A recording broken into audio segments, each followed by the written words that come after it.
one day somebody does something unspeakable to someone else, to someone you hardly knew, and you do something about it because you can. We get this story from WTOP News. This is a follow-up, where 2 U.S. Park police officers were found justified in pursuing and eventually shooting unarmed motorist Bijan Gaizar in November of 2017, according to a newly released Department of the Interior Inspector General's report. Gaizar's mother told WTOP the release of the report a few days before the 7th anniversary of the shooting was cruel and was to just dig that knife a little deeper.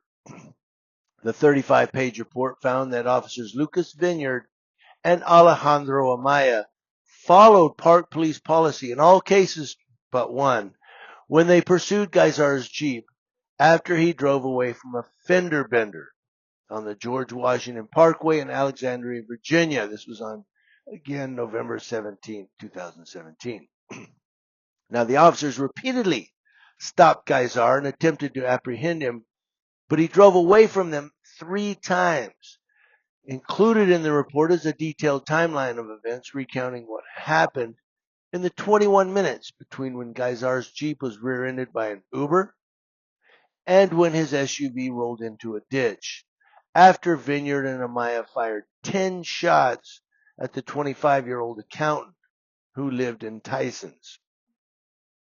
In analyzing the officers' actions, the Inspector General concluded the officers followed departmental policy in pursuing Gaizar, believing he committed a felony by leaving the scene of an accident.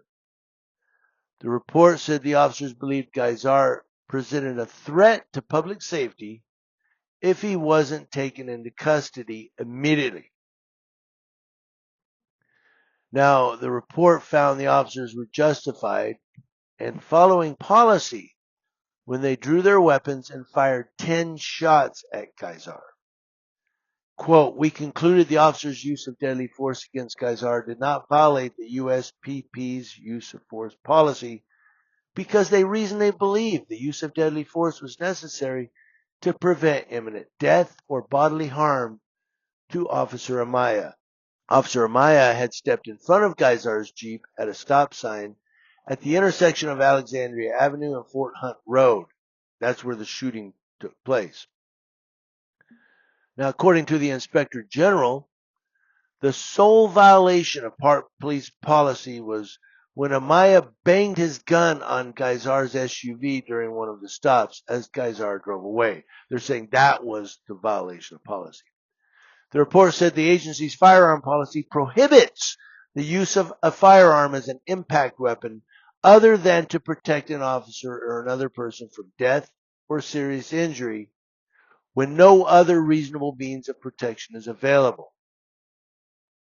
Contacted by WTOP, Jonathan Fahey, Amaya's attorney, said, the Inspector General confirmed what the United States District Judge found nearly 3 years ago, that Officers Amaya and Vineyard's decision to use force was justified.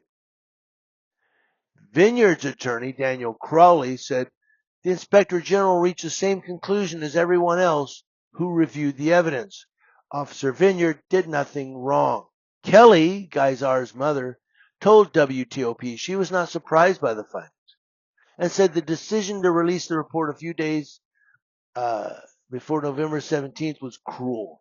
She said they made a point of releasing it a few days before Bijan's anniversary. They take advantage of every situation to just dig this knife a little deeper, turn it a little harder. We get it. We get it. In July of 2023, the Gaizar family reached a $5 million settlement with the federal government after filing a wrongful death suit in 2018. They were seeking $25 million. In 2019, the U.S. Justice Department declined to bring federal charges against the 2 officers who opened fire on the 25-year-old accountant, arguing there wasn't enough evidence to disprove the officers' claims they acted in self-defense.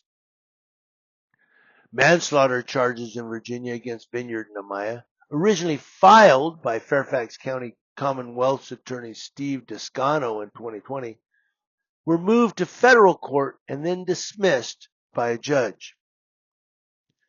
Both officers had claimed immunity, invoking the Supremacy Clause, which argues that federal officers cannot be prosecuted for state crimes they committed while carrying out their official duties if the officer reasonably thought the actions were necessary and proper. Quote, "It's clear that this incident should never have occurred," said Virginia Senators Mark Warner and Tim Kaine, and Representative Don Beyer, who had pushed for the Investigator General report in a press release. U.S. Park Police policy at the time of Bijan's killing was outdated and inconsistent with the goal of safeguarding lives. And it goes down from there. It looks like Kelly Geisar, that's the mother, makes another statement here. And you can read it by clicking the link in the description box. If you click that link and you go read it, the whole thing. But, one of the questions here is what's going to happen to the officer that violated the policy, banged his gun on the car. Don't do that. It's against policy. Okay. Yeah. That's probably it. And Bijan Geisar, look, Bijan is wrong if he fled the scene of an accident, wouldn't stop for the cops. He's wrong. But what happened here that they shot into this guy's car 10 times, and I get that I'm armchair quarterbacking here, but I don't know, it's a tough one. Because I hate to see an unarmed guy get shot by the police. It's always questionable. And the thing, too, is Amaya stepping in front of the vehicle. What's that all about? Stop! The guy's going to take off. Well, that gives me an opportunity to shoot him. I mean, am I off base here? And I know people are going to say, well, he should have stopped for the cops. Yeah, he should have. He was wrong. But this cop stepping in front of him, stop or I will shoot you. Why don't you get out of the way and you guys will catch him? I don't know. Tough call. What do you think?